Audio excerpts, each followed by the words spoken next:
Alright, so I wasn't planning on making a Yhwach slaps your favorite verse video, but I was perusing Twitter and I saw this little post where people were questioning if Saiyan Saga Vegeta could mop up the entire Bleach cast, and I was like, you know what, it's 2020, people still think Bleach is fodder, they think this planetary character is gonna mop up the verse, and instead of me doing, oh, why Bleach is stronger than you think, nah, fuck that, we're going full balls to the wall. We're doing Yhwach solos the entire verse, and I'm going to be treating this like I do any other versus video. We're going to go over power, speed, and abilities, and then we'll kind of talk about who wins at the end, although it should be pretty obvious what the end result of this one is going to be. So if you feel like you're going to disagree, my Discord is linked in the description below. Feel free to come over there and we can have a little tussle, or you can come in there if you want to watch me have a tussle with some people, because I imagine there's going to be some people upset with this video. But I mean, that's kind of the point of doing a blank character solo as your favorite verse. But you know what, if you go back to the beginning of the channel, my message was, I'm here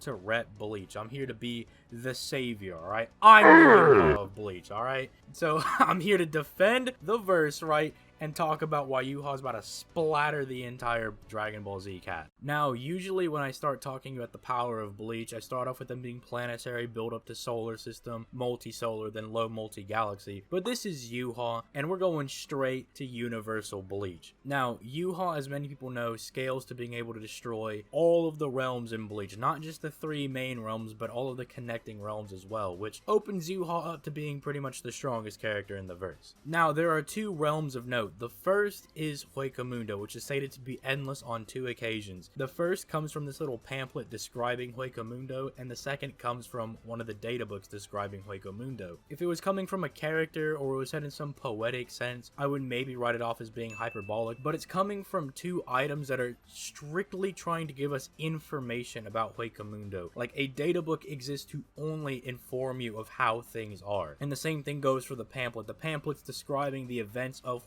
Mundo and describing the space itself, so I don't see it as hyperbolic. The second is Muken. Muken is a connecting realm of the Soul Society and is stated to be infinite in size. That one most of you guys should already know about. I shouldn't have to touch on that one too much. But then thirdly, if you want to take Memories of Nobody, which is questionably the most canon Bleach movie, in that movie not only are there stated to be a countless amount of blanks, but there's also stated to be an infinite amount of them as well, so they doubled down on that, meaning if you have a realm that has an infinite amount of people, how large does that realm have to be to compensate for that amount of people? Infinite. Yeah, it has to be infinite in size to compensate for that. So we have three realms that are infinite in size that Yhwach should scale to being able to destroy. Also, if you want to use the definition of what a universal character is, Yhwach would qualify that way as well. A universal character at bare minimum is qualified as someone who destroys everything within their universe. And the three realms and all of their connecting realms make up the Bleach universe, and Yhwach was going to destroy them and recreate them into a new universe. So even just by definition, he qualifies as a universal character. On the other side, we have Dragon Ball Z, which starts off with us having Piccolo destroying the moon pretty casually. Then in comes Vegeta being able to destroy the planet. This is backed up by guides. If you take filler into account, Vegeta destroys planet Arlia very casually,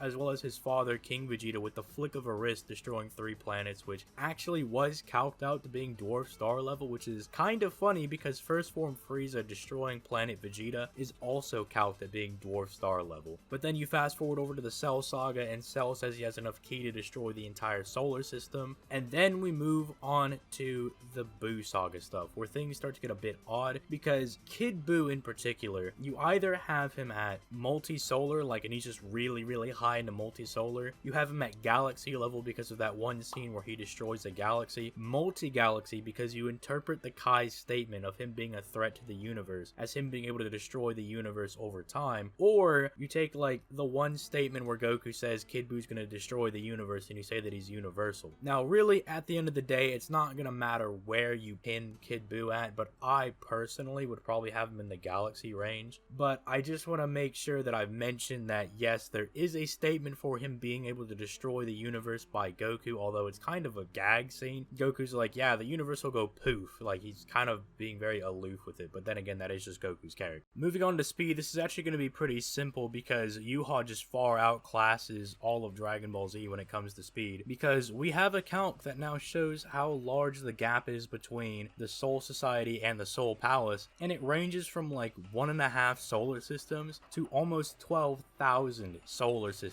And again, the Ashwaulan and the Mimehage cross that distance in a mere few seconds. Compare that to Dragon Ball Z, and the only thing you can argue that these characters are anywhere near that fast is like Kid Buu destroying the universe over time. Like, yeah, he would have to be pretty quick to destroy the entire universe, to dash from solar system to solar system, or, you know, galaxy to galaxy. But then you also remember that Kid Buu is ageless. He can't die of old age, so he could literally take his time doing that. And the best thing we see from Kid Buu is him jumping from planet to planet. And the same argument is usually made for Cell as well. We're like, oh, Cell's gonna go across the universe destroying planets and terrorizing the universe, but he also says that he can't die. He's immortal. So they can both just take their sweet time. They don't necessarily have to be that strong or that fast to perform that feat. They're basically a terror to the universe the same way that Frieza is, right? Which I know is going to upset a lot of people, but then outside of that, what do you really have? Like, maybe they're 100,000 times the speed of light because, oh, Namek Goku's like 3 times the speed of light, and then he got